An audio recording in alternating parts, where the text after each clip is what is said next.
खूबसूरत आंखें, दिलकश आवाज और कामयाब करियर। बॉलीवुड की एक ऐसी एवरग्रीन एक्ट्रेस जो कभी हीरोइन बनना ही नहीं चाहती थी, लेकिन फिल्मों में आना तो जैसे उनकी रेखाओं में लिखा था और टॉप अदाकाराओं में शुमार होना उनका मुकद्दर। हम बात कर रहे हैं सालों तक इंडस्ट्री पर राज करने वाली और बॉलीवुड की एवरग्रीन ब्यूटी रेखा की, जिन्हें नाम, काम, इनाम, पैसा, शोहरत सब कुछ मिला, पर प्यार के मामले में वो बेहद अनलकी रही। बचपन में पिता का प्यार नहीं मिला, फिर जिसे भी चाहा उसने छोड़ दिया और जब शादी की तो 1 साल के अंदर ही पति का साथ छूट गया। एक वक्त ऐसा भी आया कि जिस इंडस्ट्री को उन्होंने सालों दिए, उस फिल्म जगत के ज्यादातर दिग्गजों ने उनसे मुंह मोड़ लिया। इतना ही नहीं, किसी ने उन्हें इंडस्ट्री पर धब्बा कहा, किसी ने डायन तो किसी ने नेशनल वैम्प तक कह दिया। लेकिन रेखा ने इन बयानों का जवाब अपने काम से दिया, इंडस्ट्री में डटी रही और वो मुकाम हासिल किया कि आगे जाकर उसी इंडस्ट्री ने उन्हें लाइफ टाइम अचीवमेंट अवार्ड दिया। यही नहीं, सिनेमा की दुनिया में उनके बहुमूल्य योगदान के लिए उन्हें भारत सरकार की ओर से दिया जाने वाला सम्मान पद्मश्री से भी सम्मानित किया गया है। इसके अलावा वो राज्यसभा की सदस्य भी रह चुकी हैं। हम इस वीडियो में रेखा की प्रोफेशनल और पर्सनल लाइफ के हर पहलू और उनसे जुड़े विवादों पर चर्चा करेंगे। तो चलिए शुरुआत करते हैं रेखा के बचपन से। रेखा, या यूँ कहें कि भानु रेखा गणेशन का जन्म से ही फिल्मी दुनिया और विवादों से नाता जुड़ गया। 10 अक्टूबर 1954 को चेन्नई में जन्मी रेखा साउथ के सुपरस्टार जेमिनी गणेशन और मशहूर एक्ट्रेस पुष्पावली की बेटी हैं। लेकिन उन्हें नाजायज कहा गया क्योंकि जेमिनी गणेशन पहले से ही शादीशुदा थे और उन्होंने पुष्पावली से कभी शादी नहीं की और न ही रेखा को कभी बेटी का दर्जा दिया। रेखा की स्कूलिंग मद्रास के प्रेजेंटेशन कॉन्वेंट स्कूल में हुई, जहां जेमिनी गणेशन और उनकी पहली पत्नी के बच्चे भी पढ़ते थे, जिन्हें जेमिनी रोज लेने भी आते थे, लेकिन उन्होंने रेखा से कभी बात नहीं की। रेखा ने खुद एक इंटरव्यू में इस बारे में बताते हुए कहा था कि मुझे नहीं लगता कि उन्होंने मुझे कभी नोटिस किया होगा। हालांकि रेखा के जन्म से 2 साल पहले ही जेमिनी गणेशन ने साउथ की स्टार सावित्री से दूसरी शादी कर ली थी, जिसका खुलासा कुछ साल बाद हुआ। फिर रेखा की मां पुष्पावली और जेमिनी गणेशन के बीच मनमुटाव बढ़ते गए और पुष्पावली ने जेमिनी से सारे रिश्ते खत्म कर दिए, जिसके बाद परिवार की आर्थिक स्थिति कमजोर हो गई। रेखा को पढ़ाई छोड़ फिल्मों में आना पड़ा। मां के जोर देने पर 1969 में मात्र 13 साल की उम्र में रेखा ने कन्नड़ फिल्म ऑपरेशन जैकपॉट नल्ली सीआईडी में लीड एक्ट्रेस की भूमिका निभाई। इससे पहले भी चाइल्ड आर्टिस्ट के तौर पर रेखा कुछ फिल्मों में काम कर चुकी थी, लेकिन रेखा कभी फिल्मों में आना ही नहीं चाहती थी। वो तो घूमने की शौकीन थी और एयर होस्टेस बनना चाहती थी, लेकिन परिवार की मजबूरी ने उन्हें फिल्म इंडस्ट्री में धकेल दिया। बीबीसी को दिए एक इंटरव्यू में रेखा ने कहा था कि मैं अपनी मर्जी से नहीं बल्कि मार खाकर फिल्मों में आई हूँ। हालांकि फिल्म इंडस्ट्री में रेखा की शुरुआत भी आसान नहीं थी। सुपरस्टार पिता के सरनेम का उन्हें फायदा नहीं उल्टा नुकसान उठाना पड़ता था, क्योंकि जेमिनी गणेशन के डर से कई निर्माता निर्देशक उन्हें फिल्म ऑफर नहीं कर रहे थे। इस बीच डायरेक्टर कुलजीत पाल अपनी फिल्म अनजाना के लिए एक नए चेहरे की तलाश में थे और एक फिल्म के सेट पर उनकी नजर रेखा पर पड़ी। अगले दिन वो रेखा के घर पहुंचे और फिल्म का ऑफर दे डाला, जिसे स्वीकारने में उनकी मां ने 1 मिनट भी नहीं लगाया और इस तरह रेखा मुंबई नगरी पहुंच गई। लेकिन इस फिल्म में एक किसिंग सीन की वजह से विवाद हो गया। सीन के बारे में रेखा को पहले से नहीं बताया गया था और सीन के दौरान ही टीनेजर रेखा रोने लगी थी। इस विवाद ने खूब तूल पकड़ा और फिल्म पर सेंसर लग गया। फिर 10 साल बाद 1979 में 2 शिकारी के नाम से इस फिल्म को रिलीज किया गया। ऐसे में 1970 में आई सावन भादो रेखा की डेब्यू हिंदी फिल्म बनी, जिसमें उन्होंने नवीन निश्चल के साथ काम किया था। ये फिल्म बॉक्स ऑफिस पर हिट साबित हुई। इसके बाद उन्हें कई फिल्मों के ऑफर मिलने लगे। हालांकि हिट फिल्मों के बावजूद रेखा के लिए इंडस्ट्री में पांव जमाना आसान नहीं था। यहाँ उनके सांवले रंग, लुक्स और ड्रेसिंग सेंस का मजाक बनाया जाता था, लेकिन फिर उन्होंने खुद पर काम किया और उनके मेकअप, लुक्स, ड्रेसिंग सेंस से लेकर उनकी डायलॉग डिलीवरी तक में बड़ा चेंज आया और इंडस्ट्री में जो पहले अपनी अपीयरेंस को लेकर ताने सुनती थीं, वो देखते ही देखते स्टाइल आइकन और बॉलीवुड डीवा बन गई। उनका ड्रेसिंग सेंस फैशन ट्रेंड बनने लगा। कांजीवरम साड़ी को फैशन ट्रेंड में शामिल करने का क्रेडिट भी रेखा के नाम है।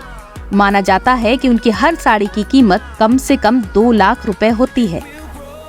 अदाकारी के अलावा रेखा के पास मिमिक्री और सिंगिंग का भी हिडन टैलेंट है। फिल्म याराना में नीतू सिंह की आवाज और फिल्म वारिस में स्मिता पाटिल की आवाज को रेखा ने डब किया था, जबकि फिल्म खूबसूरत में R.D. बर्मन के कहने पर रेखा ने कायदा कायदा गाना भी गाया था।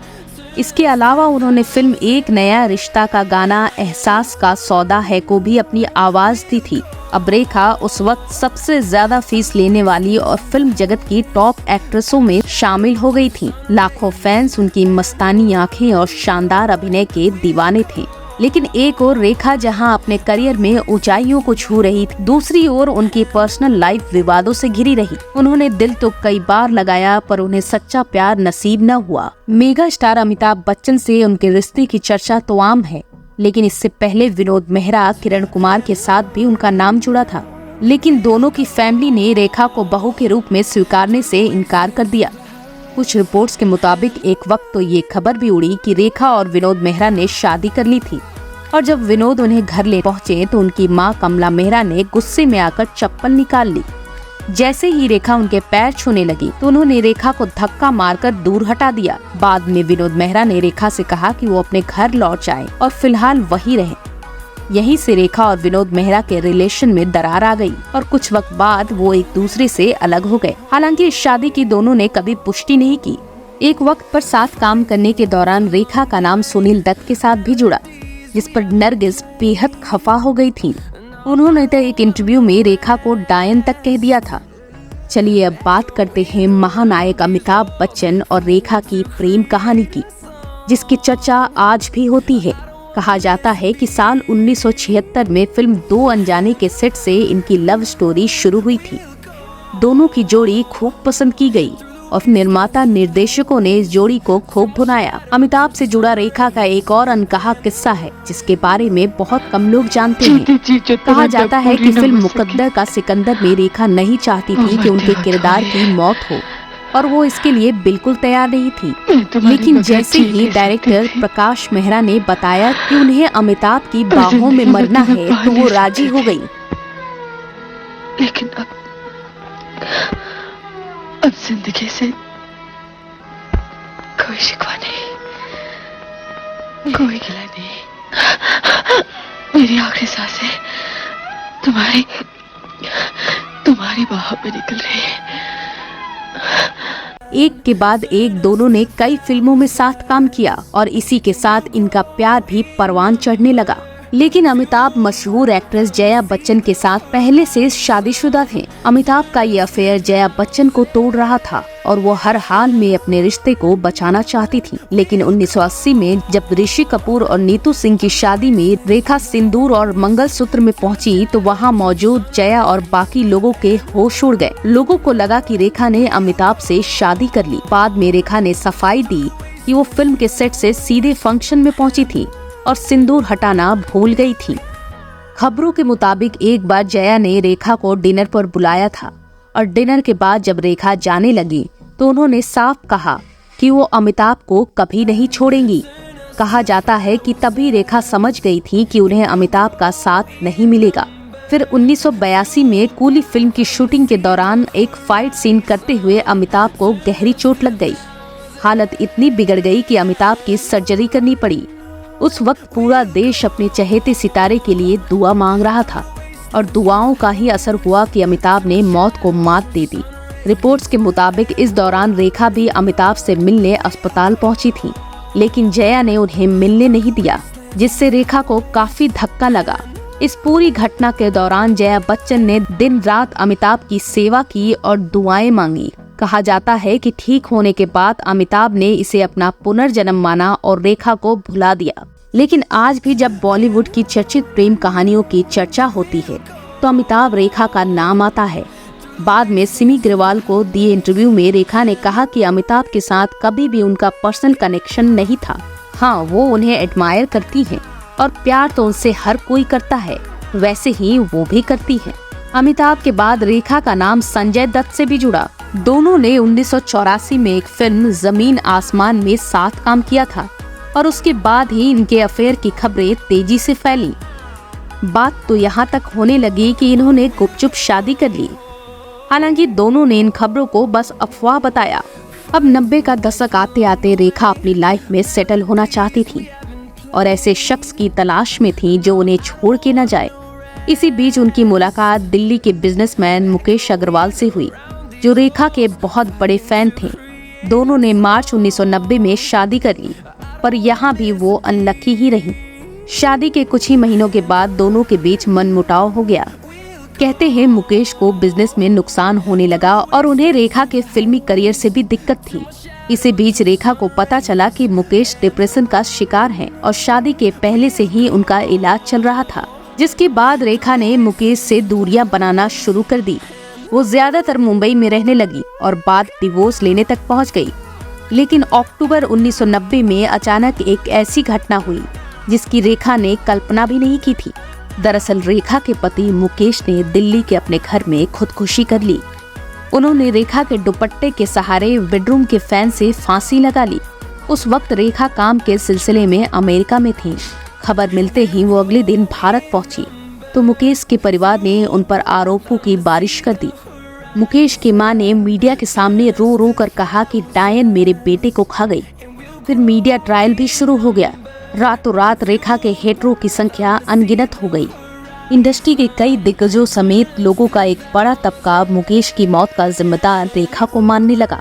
सुभाष घई ने कहा कि रेखा ने पूरी फिल्म इंडस्ट्री के चेहरे पर कालिख पोत दी है, तो अनुपम खेर ने उन्हें नेशनल वैम्प कह दिया। इस घटना ने रेखा को पर्सनल और प्रोफेशनल तौर पर तोड़ कर रख दिया, लेकिन इस तूफान का सामना भी उन्होंने डट कर किया। फिल्मों में फिर से वापसी की और अपनी एक्टिंग का लोहा मनवाया। फिर साल 1996 में रिलीज हुई फिल्म खिलाड़ियों का खिलाड़ी से वो एक बार फिर सुर्खियों में आ गई। एक तरफ फिल्म में उनके मजबूत किरदार के लिए उन्हें बेस्ट सपोर्टिंग एक्टर का फिल्म फेयर अवार्ड मिला, तो दूसरी ओर फिल्म के हीरो और उनसे कई साल छोटे अक्षय कुमार संग उनके इश्क की अफवाहों ने बवाल मचा दिया। कहा जाता है कि उस वक्त अक्षय को डेट कर रही और फिल्म की लीड एक्ट्रेस रवीना टंडन ने तो इस बात को लेकर रेखा से बहस भी की थी। साल 2000 में रेखा की फिल्म बुलंदी और जुबैदा भी आई। इसके बाद उन्होंने फिल्में करना कम कर दी और कैरेक्टर भूमिकाओं में दिखने लगी। अब बात करते हैं रेखा के साथ जुड़े उस शख्स की जो पिछले करीब 40 साल से उनके साथ है। ये रेखा की सेक्रेटरी फरजाना है, जो साल 1980 में हेयर ड्रेसर के तौर पर रेखा से जुड़ी और 1986 में उनकी पर्सनल सेक्रेटरी बन गई। फिर 1988 में वो रेखा के घर में ही शिफ्ट हो गई और तब से वहीं रहती हैं। फरजाना को लेकर कुछ रिपोर्ट्स में रेखा की बायोग्राफी का हवाला देते हुए कहा गया कि रेखा और फरजाना के बीच रिश्ते सामान्य नहीं है, बल्कि वो एक दूसरे संग लिव इन रिलेशनशिप में है। हालांकि वायरल खबरों के बाद रेखा की बायोग्राफी के लेखक यासिर उस्मान ने इन खबरों को बेबुनियाद और फर्जी बताया। अपने जन्म से लेकर उम्र के हर पड़ाव पर रेखा का विवादों से गहरा नाता रहा। आरोप लगे, ताने सुने, लेकिन फिर भी वो हारी नहीं। अपना रास्ता खुद बनाती गईं और अपनी शर्तों पर जिंदगी जी और अपने काम से फिल्म इंडस्ट्री में वो मुकाम हासिल कर लिया कि जब भी बॉलीवुड की खूबसूरत और बेहतरीन अदाकाराओं की गिनती होगी, रेखा का नाम लिस्ट में शुमार होगा। ऐसी और दिलचस्प खबरों के लिए हमारे चैनल बॉलीवुड के किस्से को सब्सक्राइब करें। ये वीडियो कैसा लगा कमेंट कर बताएं और हाँ, वीडियो को लाइक और शेयर करना ना भूलें। शुक्रिया।